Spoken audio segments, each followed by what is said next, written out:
ইরানে প্রাণঘাতী বিক্ষোভ উস্কে দেওয়ার দায় ট্রাম্পের ঘাড়ে চাপালেন খামেনি। ধর্মীয় নেতার শাসন শেষের সময় এসেছে, মন্তব্য মার্কিন প্রেসিডেন্টের। ইউক্রেনের পারমাণবিক স্থাপনায় হামলার প্রস্তুতি নিচ্ছে রাশিয়া। দাবি জেলেনস্কির বিদ্যুৎ আমদানির নির্দেশ। আলোচনায় অংশ নিতে যুক্তরাষ্ট্রের ইউক্রেনীয় প্রতিনিধি। গাজার নবগঠিত শান্তি পরিষদে যোগ দিতে এরদোয়ান আল সিসিকে আহ্বান। বোর্ড গঠনের আগে ইসরায়েলের সঙ্গে সমন্বয় করা হয়নি, অভিযোগ নেতানিয়াহুর। কুর্দি বিদ্রোহীদের বিরুদ্ধে অভিযানের জেরে ওয়াশিংটন দামেস্কে টানাপোড়েন। হামলা অব্যাহত রাখলে সিরিয়ার ওপর আবারও নিষেধাজ্ঞার হুঁশিয়ারি ট্রাম্প প্রশাসনের। ফিনল্যান্ড নিতে বাধা দেয় ৮ দেশের ওপর 10% শুল্ক আরোপ ট্রাম্পের। ফেব্রুয়ারি থেকে কার্যকর ঐক্যবদ্ধ জবাবের হুঁশিয়ারি ইউরোপের।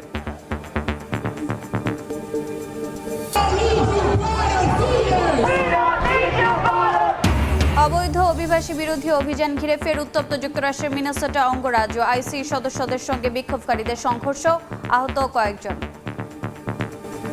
মার্কিন প্রেসিডেন্ট ডোনাল্ড ট্রাম্প ইরানে আয়াতুল্লাহ আলী খামেনির শাসন শেষ করার আহ্বান জানিয়েছেন। অন্যদিকে প্রথমবারের মতো জনসমক্ষে দেয়া বক্তব্যে আন্দোলনে হাজারো মানুষের মৃত্যুর কথা স্বীকার করেছেন ইরানের সর্বোচ্চ ধর্মীয় নেতা খামেনি।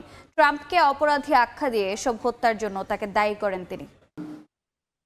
ইরানের সরকার বিরোধী আন্দোলনের তীব্রতা কমে আসলেও হতাহত হয়েছেন হাজারো মানুষ। স্থানীয় সময় শনিবার প্রথমবারের মতো আন্দোলনে নিহতের সংখ্যা নিয়ে মুখ খুলেন দেশটির সর্বোচ্চ ধর্মীয় নেতা আয়াতুল্লাহ আলী খামেনি। মানবাধিকার সংস্থা HRAN বলছে চলমান বিক্ষোভে 3000-এরও বেশি মানুষ নিহত হয়েছে। এসব হত্যার দায় সরাসরি যুক্তরাষ্ট্র ও ইসরায়েলের উপর চাপিয়েছেন খামেনি। দাবি করেন বিক্ষোভকারীদের বিদেশি শক্তি প্রশিক্ষণ ও অর্থ সরবরাহ করেছে। ট্রাম্প এই পরিকল্পনার মাধ্যমে ইরানের অভ্যন্তরীণ অস্থিরতাকে ত্বরান্বিত করেছেন বলেও অভিযোগ করেন তিনি। সাম্প্রতিক বিক্ষোভে ট্রাম্প সহিংসতার কেন্দ্রবিন্দু হিসেবে কাজ করেছেন বলে দাবি খামেনির।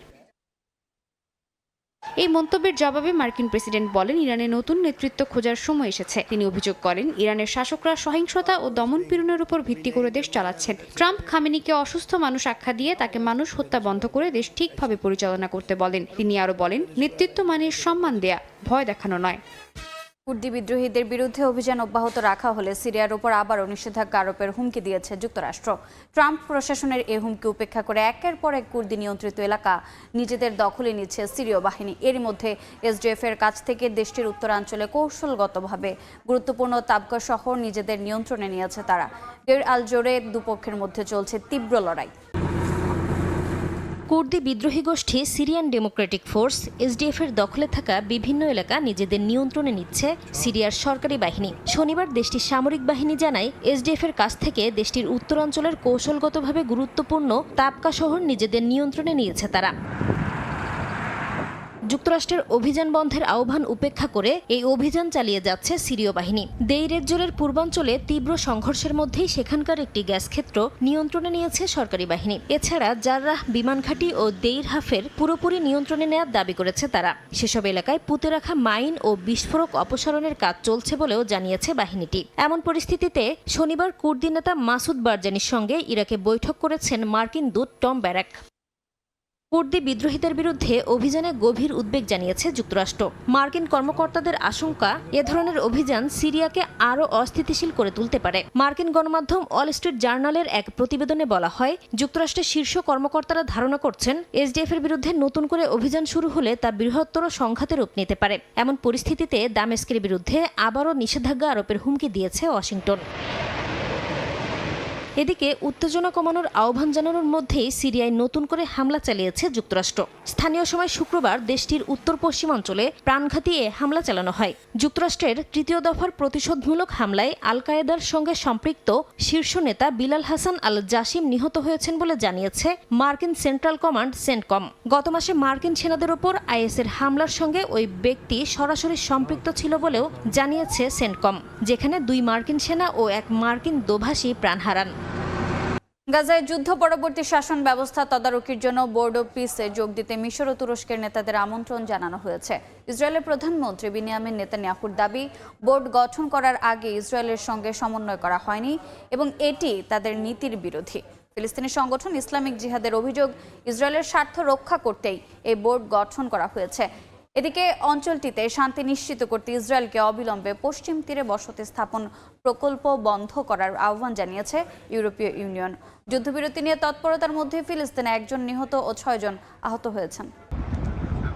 যুদ্ধবিরতির দ্বিতীয় ধাপ কার্যকরে বিশিষ্ট ব্যক্তিদের নিয়ে বোর্ড অফ পিস গঠন করছেন মার্কিন প্রেসিডেন্ট ডোনাল্ড ট্রাম্প। এই তালিকায় নাম লেখাতে আহ্বান জানিয়েছেন মিশর ও তুরস্কের নেতাদের। তুরস্কের প্রেসিডেন্ট রিসেপ তাইপ এরদোয়ানকে শনিবার আমন্ত্রণ জানানো হয়। মিশরের পররাষ্ট্রমন্ত্রী বদর আবদিলাতি জানান, প্রেসিডেন্ট আবদেল ফাত্তাহ আল সিসির আমন্ত্রণ পর্যালোচনা করা হচ্ছে। বোর্ডের দায়িত্বগুলো এখনো বিস্তারিতভাবে প্রকাশ করা হয়নি। হোয়াইট হাউস জানিয়েছে আগামী কয়েক সপ্তাহে আরও সদস্যের নাম ঘোষণা করা হবে। ফিলিস্তিনি সংগঠন ইসলামিক জিহাদের অভিযোগ, ইসরায়েলের স্বার্থ রক্ষায় এই বোর্ড গঠন করা হয়েছে। তারা বলছে, বোর্ডের উদ্দেশ্যে যুদ্ধবিরতি চুক্তির শর্ত বাস্তবায়নের নামে দখলকারী শক্তির স্বার্থে কাজ করা। গাজাবাসীর আশঙ্কা, ন্যায় বিচার বা পুনর্গঠনের পরিবর্তে নিজেদের নিয়ন্ত্রণকে অগ্রাধিকার দিতে পারেন বোর্ডের সদস্যরা। ইসরায়েলের প্রধানমন্ত্রী বিনিয়ামিন নেতানিয়াহু বলছেন, ইসরায়েলের সঙ্গে সমন্বয় ছাড়াই বোর্ড গঠন করা হয়েছে। এতে তাদের দেশের নীতির লঙ্ঘন হচ্ছে। দেশটির জাতীয় নিরাপত্তা মন্ত্রী ইতামার বেন-গাভির ট্রাম্প প্রশাসনের পরিকল্পনার সমালোচনা করেন। বেন-গাভিরের দাবি, হামাসকে ধ্বংস করার পাশাপাশি ফিলিস্তিনিদের গাজা ছাড়তে বাধ্য করা উচিত।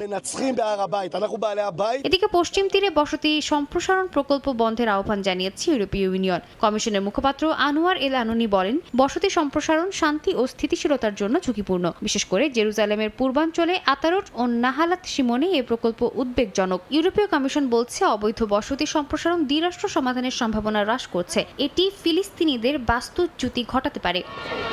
গ্রিনল্যান্ড অধিগ্রহণে যুক্তরাষ্ট্রের বিরোধিতা করে ইউরোপের 8 মিত্র দেশের ওপর 10% শুল্ক আরোপ করেছেন মার্কিন প্রেসিডেন্ট ডোনাল্ড ট্রাম্প। ফেব্রুয়ারি থেকে এটি কার্যকর হচ্ছে। গ্রিনল্যান্ড ইস্যুতে কোনো সমঝোতা না হলে জুন থেকে শুল্ক হার বাড়িয়ে 25% করা হবে বলেও জানান ট্রাম্প। তার এমন পদক্ষেপের জবাব ঐক্যবদ্ধভাবে দেওয়ার ঘোষণা দিয়েছেন ইউরোপের নেতারা। এদিকে দ্বীপটির সার্বভৌমত্ব রক্ষার দাবিতে ডেনমার্ক ও গ্রিনল্যান্ডে শুরু হয়েছে বিক্ষোভ। তীব্র ঠান্ডা আর বৃষ্টির মধ্যেও গ্রিনল্যান্ডের রাজধানী নুকের রাস্তায় সাধারণ মানুষের ঢল। দাবি একটাই, যুক্তরাষ্ট্রের অধীনে যেতে চান না গ্রিনল্যান্ডবাসী। মার্কিন প্রেসিডেন্ট ডোনাল্ড ট্রাম্পের গ্রিনল্যান্ড অধিগ্রহণের বিপক্ষে অবস্থান নিয়ে আন্দোলনে নামেন ডেনমার্কের রাজধানী কোপেনহেগেনের বাসিন্দারাও। পতাকা হাতেই মিছিল করেন তারা। এদিকে স্থানীয় সময় শনিবার ট্রুথ সোশ্যালে দেয়া এক পোস্টে প্রেসিডেন্ট ট্রাম্প জানান, গ্রিনল্যান্ড কেনার অনুমতি না দেওয়া পর্যন্ত ইউরোপীয় কয়েকটি দেশের উপর শুল্ক আরোপ করা হবে। Denmark, Norway, Sweden, France, Germany, যুক্তরাজ্য, নেদারল্যান্ডস ও ফিনল্যান্ডের উপর 1 ফেব্রুয়ারি থেকে 10% শুল্ক কার্যকর হচ্ছে। 1 জুন থেকে তা বাড়িয়ে করা হবে 25%। কোনো চুক্তি না হওয়া পর্যন্ত এই শুল্ক বহাল থাকবে বলেও জানান তিনি। ট্রাম্প বলেন, গ্রিনল্যান্ডে এসব দেশের প্রতিনিধিদের অজানা উদ্দেশ্যে সফরের জবাব হিসেবে এই পদক্ষেপ। অভিযোগ করেন, যুক্তরাষ্ট্রের নিয়ন্ত্রণের বিরোধিতা করে দেশগুলো বিপজ্জনক খেলায় নেমেছে। তার দাবি, যুক্তরাষ্ট্র 150 বছরেরও বেশি সময় ধরে গ্রিনল্যান্ড কেনার চেষ্টা করছে। পরিকল্পিত মার্কিন ক্ষেপণাস্ত্র প্রতিরক্ষা ব্যবস্থা গোল্ডেন ডোমের জন্য গ্রিনল্যান্ড এখন আরও গুরুত্বপূর্ণ বলে মনে করেন তিনি। এতে কানাডার সম্ভাব্য সুরক্ষার কথাও উল্লেখ করা হয়। মার্কিন প্রেসিডেন্টের হুমকির তীব্র নিন্দা জানায় ইউরোপীয় দেশগুলো। শুল্কের ভয়ে ইউরোপ পিছু হটবে না বলে জবাব দেন তারা। হুমকি বাস্তবায়িত হলে ঐক্যবদ্ধ ও সমন্বিতভাবে জবাব দেওয়া হবে বলে জানায় যুক্তরাজ্য, জার্মানি সহ 8 দেশের নেতারা। ইউরোপীয় কাউন্সিলের প্রেসিডেন্ট আন্তোনিও কস্তা জানান, ইইউ আন্তর্জাতিক আইন ও সদস্য রাষ্ট্রগুলোর ভূখণ্ড রক্ষায় ঐক্যবদ্ধভাবে কাজ করছে। যুক্তরাষ্ট্রের অবৈধ অভিবাসী বিরোধী অভিযান ইস্যুতে আবারও উত্তাল মিনেসোটা অঙ্গরাজ্যের বিক্ষোভ। ইমিগ্রেশন অ্যান্ড কাস্টমস এনফোর্সমেন্টের পক্ষের জনগণের সমাবেশে বাধা দেয় আইসি বিরোধীরা। এ সময় 2 দলের মধ্যে দেখা দেয় মুখোমুখি সংঘর্ষ। সময় কয়েকজন আহত হন। পরিস্থিতি নিয়ন্ত্রণে আনতে অঙ্গরাজ্যটিতে অতিরিক্ত পুলিশ মোতায়েন করা হয়।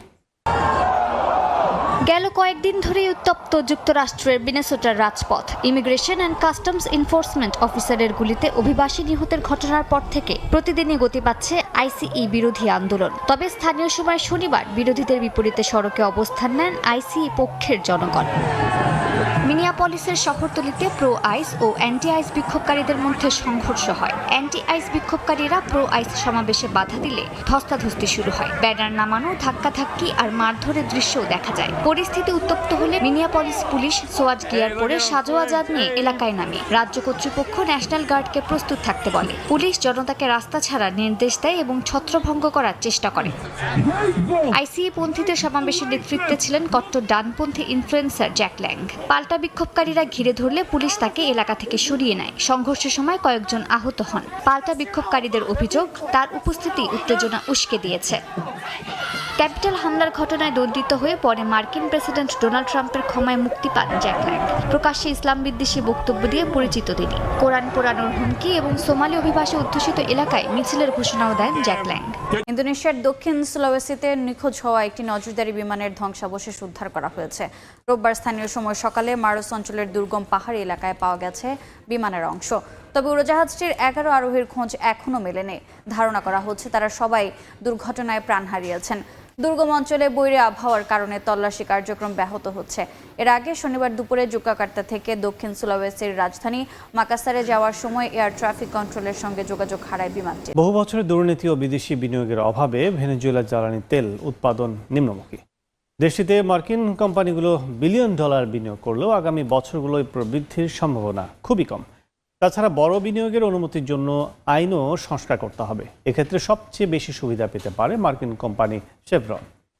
ভেনেজুয়েলায় যুক্তরাষ্ট্রের বড় কোম্পানিগুলো বিলিয়ন ডলার বিনিয়োগ করলেও আগামী কয়েক বছরে দেশটিতে জ্বালানি তেল উৎপাদনে উল্লেখযোগ্য প্রবৃদ্ধির দেখা মিলবে না। বার্তা সংস্থা রয়টার্সের এক প্রতিবেদনে বলা হয়, ভেনেজুয়েলা বিশ্বের সবচেয়ে বড় তেলের মজুদ থাকলেও বহু বছরের দুর্নীতি ও বিদেশি বিনিয়োগের অভাবে কাঙ্ক্ষিত উৎপাদনের লক্ষ্যমাত্রা অর্জন করতে পারেনি তারা। বিশ্লেষকদের মতে, কোনো কোম্পানি যদি ভেনেজুয়েলায় বিনিয়োগ করতে চায়, তাদের নিরাপত্তা উদ্বেগ, জীর্ণ অবকাঠামো, মাদুরোকে ধরে নেওয়ার জন্য মার্কিন অভিযানের বৈধতা নিয়ে প্রশ্ন এবং দীর্ঘমেয়াদী রাজনৈতিক অস্থিতিশীলতার শঙ্কা মোকাবিলা করতে হবে। এছাড়া বিদেশি কোম্পানিগুলোকে বড় বিনিয়োগের অনুমতির জন্য ভেনেজুয়েলাকে তাদের আইনও সংস্কার করতে হবে।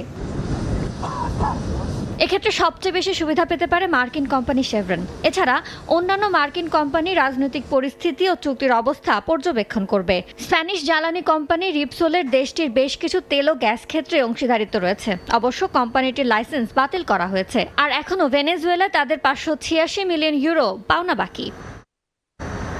2013 সালের পর ভেনেজুয়েলার অর্থনীতি সংকুচিত হয়েছে। উৎপাদন কিছুটা স্থিতিশীল হলেও বিশ্ববাজারে অপরিশোধিত তেলের দাম কম থাকা এবং মার্কিন নিষেধাজ্ঞার কারণে দেশটির আয় কমে আসে। গত বছর গড়ে দৈনিক প্রায় 1.1 মিলিয়ন ব্যারেল বা বৈশ্বিক উৎপাদনের মাত্র 1% তেল উৎপাদন করে দেশটি।